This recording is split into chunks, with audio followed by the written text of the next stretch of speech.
بسم الله الرحمن الرحيم، والصلاة والسلام على أشرف المرسلين. السلام عليكم ورحمة الله وبركاته، مشاهدينا ومتابعينا الأعزاء الأجلاء. إدارة النادي الأهلي الحقيقة بتفاجئنا كل فترة بشيء مميز جدا.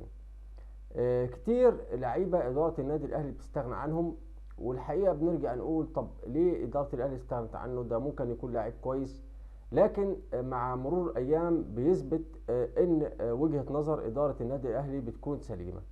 حصل كده مع لعيبة كبير، زي مثلا كان في لاعب في الاهلي بيلعب دلوقتي بيلعب، لعب فتره في الزمالك بعد ما ساب الاهلي، اللي هو محمد عبد الله، اللي كان اصلا في لاعب في الاسماعيلي، لعب فتره في الاهلي وبعدين الاهلي سابه وراح نادي الزمالك، وبعدين دلوقتي قعد فتره يطلع يخبط في النادي الاهلي.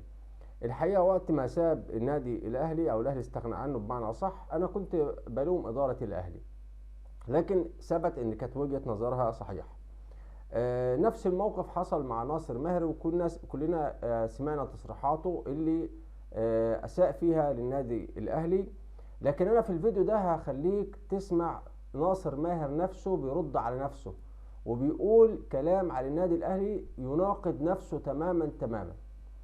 طبعا كان جه مع مهيب واتكلم في الفقرة الأولى وقال إن في إداري من نادي الأهلي، وطبعا كان يقصد سيد عبد الحفيظ، وقال له أنت مش هينفع تكون لأن طبعا مهيب سأله قال له هو عضو مجلس الإدارة، قال له لا مش عضو في مجلس الإدارة، ده إداري ماسك الفريق. المهم يعني الكلام ما يدلش على إن هو سيد عبد الحفيظ، فبيقول إن هو قال له مش هينفع تلعب مع عبد الله السعيد في فريق واحد، لان عبد الله السعيد في الوقت ده كان في بيراميدز، لان انتوا هتقووا المنافس. كلام كده ايه، طبعا ما يطلعش من اداره النادي الاهلي اطلاقا اطلاقا. عبد الله السعيد قعد فتره في بيراميدز، وكان معاه احمد فتحي ومعاه رمضان صبحي، وفي الاخر ما عملوش حاجه، يعني ما فيش بطوله معينه حققها بيراميدز، يعني حتى عشان نقدر نقول ان هم فرقوا معاه.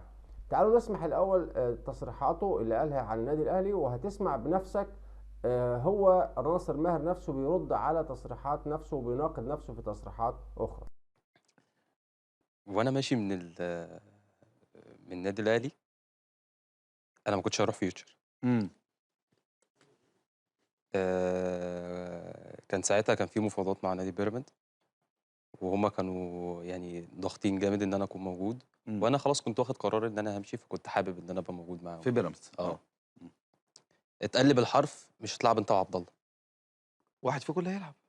لا، إيه؟ اتقال لي يعني آه مش هتلعب انت وعبد الله في فريق واحد، فما فهمتش ليه يعني. آه. فراح لقيت يعني الشخص يعني قال لي يعني مش هينفع اتنين امكانياتهم جامده، هو كده كده ده المنافس بتاعه، فاكيد مش هروح اقوي المنافس. قلت له طب ما انت عارف لما انت هتقوي المنافس آه. انا ليه ما لعبتش؟ فقال لي بقى ظروف. الحاجة التانية اللي اتكلم فيها ناصر ماهر، ان هو مهيب سأله انت هل ليك صداقات او في ناس من لعيبة الاهلي على تواصل معاك؟ قال له لا ولا واحد. رغم اننا كلنا عارفين مدى الوئام والانسجام والتلاحم والصداقه اللي بتكون كبيره جدا بين لاعبي النادي الاهلي، والود والتفاهم اللي بينهم. وكي دي حاجه بتميز لعيبه النادي الاهلي عن كل الفرق الاخرى تقريبا، ان بتلاقي كل فريق كله متفاهم مع بعضه، في انسجام، في ود وصداقه بتظهر حتى في التدريبات وفي الملعب. فمعنى ان يكون لاعب في الفتره دي كلها في الاهلي وملوش اي صداقه مع اي لاعب، فهل العيب في لاعيبه النادي الاهلي ولا العيب فيه هو شخصيا؟ فده بيديك مؤشر لمدى نفسيه اللاعب ده ومدى اخلاقه اللي احنا مش عايزين نتكلم عليها. تعالوا نسمع اللقطه دي وبعدين نرجع نكمل الفيديو. طيب مين اللي على تواصل معاك من لعيبة النادي الأهلي؟ أصدقائك يعني اللي على طول على تواصل معاك. من النادي الاهلي آه. ولا واحد تقريبا. ياه! لا عادي للدرجة يعني دي؟ مش ده غير حديثه بقى عن ان الزمالك دلوقتي في ميزه مميزه عن كل الانديه. ايه هي يا عم الحاج؟ بيقول لي ان هو في اساطير لكن الفرق التانيه ما فيهاش اساطير. فهو طبعا مهيب انت عارف بيحب ايه، يستخلص اي معلومه تعمل ترند على السوشيال ميديا. فهو قال له يعني الاهلي دلوقتي فيه ما فيهوش اساطير؟ قال له لا، الاهلي فيه نجوم بس ما فيهوش اساطير، لكن الزمالك فيه اساطير. طب مين هم الاساطير؟ يقول لك زي مثلا شيكابالا، زي عبد الله السعيد. عبد الله السعيد اصلا كان بيلعب في الاهلي. وطبعا كلنا عارفين دلوقتي مستوى شيكابالا، مستوى تقريبا شيكابالا ما قدمش حاجه لمنتخب مصر. فانت بتقيم اسطوره على اساس ايه؟ الاسطوره ده على اساس ايه؟ على اساس انجازاته وبطولاته، مش دي الاسطوره؟ ولا على اساس ان هو مشاكله؟ ولا على اساس ايه شيكابالا اسطوره؟ طيب بغض النظر يعني احنا مالناش دعوه بشيكابالا، لكن هو ايه البطولات اللي حققها شيكابالا مع الزمالك ومع منتخب مصر؟ يعني حتى لما تقارنه مثلا، لو قلت مثلا حسام حسن اسطوره عمل بطولات مع النادي الاهلي ونادي الزمالك ومع منتخب مصر. يعني حتى مثلا لعيب حتى الله يرحمه محمد عبد الوهاب اللي توفى في سن صغير، عمل بطولات مع منتخب مصر. يعني انا في وجهة نظري ده واحد من الاساطير. لكن ايه هي البطولات اللي عملها شيكابالا مع منتخب مصر او مع نادي الزمالك عشان تقدر نقول عليه ان هو اسطوره؟ طبعا الكلام بيحاول ان هو يكتسب ود جماهير الزمالك. انتوا عارفين جماهير الزمالك بيعجبها الحاجات دي قوي، وبيلعب على الاوتار دي قوي. وطبعا في الاول وفي الاخر انت كلاعب ناجح بتفرض نفسك بمستواك مش بالكلام اللي بتقوله. تعال نسمع اللقطه الاخيره دي وبعدين هنسمع هو نفسه بيرد على نفسه بعد كده. عرفت قال نتكلم كلام بشكل كويس. كلام كويس جدا، مم. فطبعا بشكره. وانت عارف مم. يعني انت دلوقتي في حاجه في نادي الزمالك مش موجوده عند ناس كتير، مم.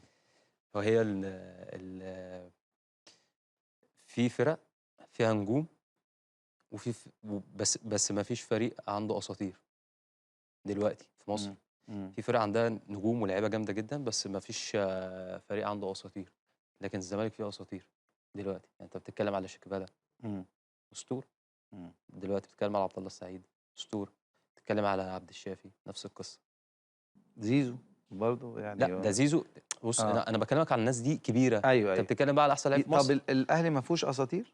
لا الاهلي فيه نجوم ولاعيبه عشان بس افسر، محدش يفسرها لا لك. هقول لحضرتك على حاجه. الاهلي فيه نجوم ولاعيبه كبيره جدا. انا اوكي. بتكلم ان دول اصلا حتى يعني سنا كمان هم وصلوا لمرحله كبيره اوكي. جدا. يعني الاهلي فيه نجوم كبيره لكن كبيرة. الزمالك فيه اساطير. طبعا انت بتتكلم على اتنين يعني. تعالوا بقى نسمع بنفسنا ناصر ماهر بيتكلم ازاي عن النادي الاهلي وبيقارنه ببقيه الانديه عشان تعرف مدى الكذب والضلال في كلام ناصر ماهر، ان هو مجرد ان الاهلي استغنى عنه مش اكتر ولا اقل. بالنسبه لي نادي بيراميدز نادي محترم، ولكن انا بالنسبه لي الاهلي هو رقم واحد. النادي الاهلي زي ما بقول لك ده بيتي، ده اللي انا اتربيت فيه، ده اللي انا عشت فيه اكتر ما عشت مع اهلي. اكتر ما عشت بقى مع امي ومع ابويا ومع اخواتي ومع اصحابي. كل ده انا موجود في النادي الاهلي. انا كنت موجود في استراحه الناشئين في النادي الاهلي. فانا عشت في النادي الاهلي اكتر ما عشت في بيتنا، فانا اختياري دايما هيبقى النادي الاهلي. والمنافسه مع عبد الله السعيد ممكن تبقى اصعب من المنافسه مع قفشه وصالح جمعه، ممكن ده يكون ضمن اسباب انك عايز الاهلي مش بيراميدز؟ لا خالص، بس الاهلي دايما انت في وقت كده انا محتاج احقق فيه حاجه، وهي البطولات هتاخدها في النادي الاهلي. بيراميدز يعني مش عايز، ما ينفعش اقلل من نادي ظهر بصوره كويسه، ولكن النادي الاهلي في افريقيا اكبر نادي في افريقيا. فانت عايز تبقى فين؟ ده لو النادي الاهلي محتاجني. النادي الاهلي محتاجني هو رقم واحد. ايوه، فالاولويه بالنسبه لك للاهلي الا اذا الاهلي هو اللي حقق حاجه ثانيه. كلامك بيتعارض شويه مع الطريقه اللي فكر بيها رمضان صبحي. كان قدامه برضو اهلي وبيراميدز والاثنين عايزينه، هو مش في واحد منهم، هو عقده مع هادرسفيلد فاختار بيراميدز، وهو زميلك في اهلي قبل كده وزميلك في المنتخب دائما. شفت ازاي القرار؟ انا عارف ان هو قريب منك قوي كمان يعني. يعني رمضان احنا تقريبا يعني متربيين مع بعض، يعني كنا نفس الفريق كمان، نفس السن. اتفاجئت طبعا زي الناس طبعا. الناس كلها انت عارف رمضان جمهور الاهلي بيحبه، فهو اكيد كانوا عايزينه يبقى موجود معاهم. لكن انا مش عايز، يعني زي ما انت بتقول هو صاحبي وده ناديه، فانا مش عايز ادخل في فيها حرج يعني. يعني حقك طبعا.